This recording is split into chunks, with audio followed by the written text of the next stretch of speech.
चंदनीपुर एक छोटा, शांत और प्रकृति की गोद में बसा गांव था। मिट्टी के घर, कच्ची सड़कें, तालाब के किनारे खेलते बच्चे और सुबह सुबह मंदिर की घंटियों की आवाज गांव को जीवन देती थी। लेकिन इन सौंदर्यों के पीछे छुपी थी एक बड़ी सच्चाई, आर्थिक पिछड़ापन। इसी गांव की एक गली में रहता था सूरज, 18 साल का दुबला पतला लेकिन मेहनती लड़का। उसका नाम सूरज जरूर था, लेकिन उसकी जिंदगी में उजाला कम और संघर्ष ज्यादा था। माँ बचपन में गुजर चुकी थी और पिताजी बिस्तर पर थे। पूरे घर की जिम्मेदारी उसके कंधों पर थी। शांता काकी बगल वाली झोपड़ी से झांकते हुए, इतनी सुबह फिर से समोसे तलने लग गया रे सूरज, तुझे तो भगवान ने चूल्हे के साथ ही जोड़ा है। सूरज मुस्कुराते हुए आंच तेज करता हुआ, क्या करें काकी, पेट की आग है और सपनों का तवा भी गर्म है।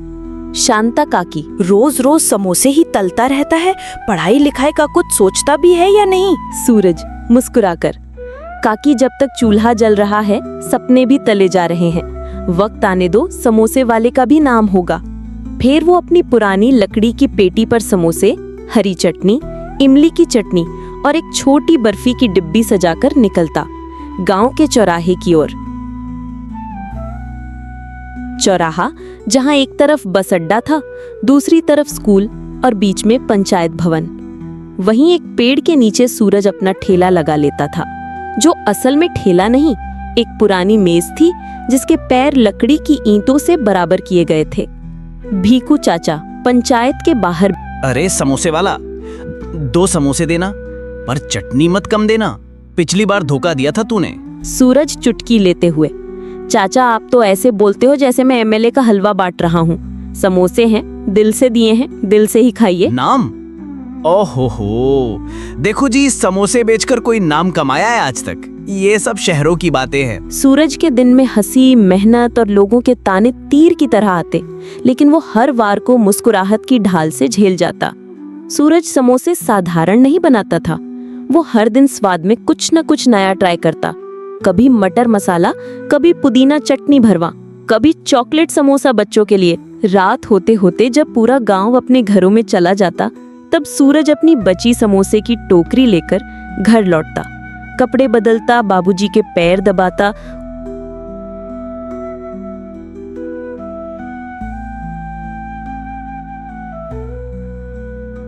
हरी बाबा धीरे से, बेटा तू थक गया होगा, तुझे ये सब नहीं करना चाहिए। सूरज पिता की ओर देखते हुए, जब तक मैं हूँ बाबा, थकावट को दरवाजे पर बिठा रखा है, रोटी और इज्जत दोनों खुद बना रहा हूँ, वक्त बदलूंगा, देख लेना। एक दिन पंचायत भवन में सभा हुई। सरपंच देवीलाल ने नए स्टॉल लगाने के आदेश निकाले। सरपंच, सड़क किनारे ठेले हटाओ, पंचायत की शोभा बिगड़ती है। सूरज का ठेला भी हटवा दिया गया। सूरज गुस्से में, सरपंच जी, शोभा मेरे ठेले से नहीं, हमारे गांव की सोच से बिगड़ती है। अगर कोई लड़का मेहनत से समोसे बेच रहा है तो वो शर्म नहीं, सम्मान है। लोग तालियां नहीं बजाते, लेकिन कुछ बुजुर्गों की आंखें बोल रही थी, ये लड़का कुछ कर दिखाएगा। दोपहर की तेज धूप में सूरज अपने टीन की छांव के नीचे समोसे तल रहा था। चारों ओर गरम तेल की सिसकारियां और चटनी की खुशबू बिखरी हुई थी। उसी वक्त सारिका, गांव की इकलौती लड़की जो शहर से एमबीए कर लौटी थी, एक दिन सूरज से समोसे लेने आई। उसके कदम थोड़े हिचकते हैं, लेकिन आंखों में आत्मविश्वास है। लोग उसे देखकर चुप हो जाते हैं। आखिर 6 साल बाद कोई लड़की एमबीए करके शहर से लौटी थी। भीकू चाचा बगल वालों से, अरे वो देखो, हरीराम मास्टर की बेटी सारिका अब तो बड़ी अफसर लगती है। सारिका चुपचाप सूरज के समोसे वाले ठेले के पास आकर रुकती है। सारिका धीरे और मुस्कुराकर, भैया 2 समोसे देना, हरी चटनी के साथ। सूरज थोड़ा मुस्कुराकर, अरे आपको यहाँ देखकर अच्छा लगा, शहर वालों को समोसे भी अच्छे लगते हैं। अरे नहीं, ये समोसे नहीं, कुछ और ही है, इनका टेस्ट अलग है, लगता है इसमें मसाला नहीं, मेहनत पड़ी है। जी ये समोसे गरीबी में तले गए हैं मैडम, टेस्ट तो होना ही था। तुमने कभी सोचा है कि इसे ब्रांड बनाओ, एक नाम दो, सिर्फ समोसा नहीं, कहानी के साथ समोसा। नाम तो अब तक लोग समोसे वाला ही देते हैं, कभी किसी ने मेरा असली नाम पूछा ही नहीं। लेकिन अब सोच रहा हूँ खुद का नाम बनाऊं, तो बनाओ, स्वाद चंदनीपुर का रखो नाम। लोग शहर में ढूंढते हैं देसी स्वाद, और यहाँ तो स्वाद भी है और आत्मा भी। आप पहली हैं जिसने समोसे से आगे कुछ देखा। नहीं तो यहाँ तो लोग थाली में रोटी से ज्यादा हाथ देखने लगते हैं। सपनों की रेस में पैसे नहीं, सोच मायने रखती है सूरज, और तुम्हारी सोच बड़ी है।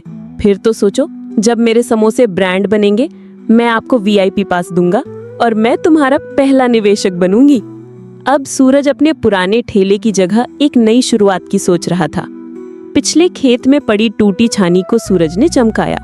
लकड़ी के बोर्ड पर लिखा, सूरज भैया के समोसे, गरम भी गर्मजोशी से। शुरुआत में गांव वाले आते, दूर से देखते और हंसते हुए निकल जाते।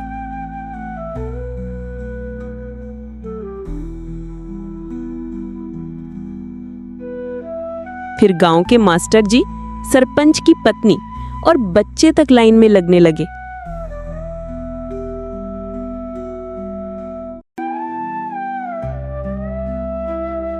रिंकू हंसते हुए, अरे भैया ये क्या होटल खोल लिया, अब QR कोड भी रखोगे क्या? सूरज मुस्कुराते हुए, QR नहीं है भाई, लेकिन दिल से छपाई है, गरम समोसे और सच्चे इरादे। भीकू चाचा पंचायत के बाहर ताश खेलते हुए, अब ये लड़का समोसे नहीं सपना बेच रहा है, छानी में दुकान खोलिए देखो। गुड्डी बुआ पानी भरते हुए, अरे कुछ दिन का शौक है, फिर समोसे ठंडे और सपना गायब। लेकिन हफ्ते भर के अंदर बदलाव दिखने लगा। सूरज हर दिन समोसों के साथ एक कहानी देता, हाथ से लिखा एक कागज जिसमें होती उस दिन की एक सच्ची बात। धीरे धीरे क्यूरियोसिटी बढ़ने लगी। गांव के मास्टर जी आए। मास्टर जी, अरे सूरज, तेरा ये अंदाज तो बड़ा साहित्यिक है। समोसा खाते हुए प्रेरणा भी मिलती है। सूरज ने 3 महीने में पूरे गांव में स्वाद फैला दिया। अब आसपास के गांव से भी लोग आते थे। भीकू चाचा एक दिन सरपंच से, सरपंच जी, जो लड़का आपसे कभी सड़क मांग रहा था, अब गांव के बच्चों को राह दिखा रहा है। सरपंच चुपचाप, हाँ, सूरज अब सिर्फ समोसे वाला नहीं रहा, सूरज तो गांव का प्रकाश बन गया है। गांव के सालाना मेले में सरपंच ने सबके सामने ऐलान किया, इस साल का सम्मान गांव गौरव का जाता है सूरज भैया को। पूरा गांव तालियों से गूंज उठा। सूरज का घर अब मिट्टी का नहीं था, लेकिन दिल आज भी वैसा ही था। शांता काकी एक दिन मुस्कुराकर बोली, अरे सूरज, अब तो बड़ा आदमी बन गया रे। सूरज हंसकर, काकी बड़ा तो तब बनूंगा जब हर गरीब बच्चा अपने सपनों को छोटा समझना छोड़ देगा। गांव की गलियों से निकला सूरज अब खुद रोशनी बन गया। अगर इरादे साफ हों और मेहनत गुनगुनाती हो तो समोसे भी ताज बन सकते हैं।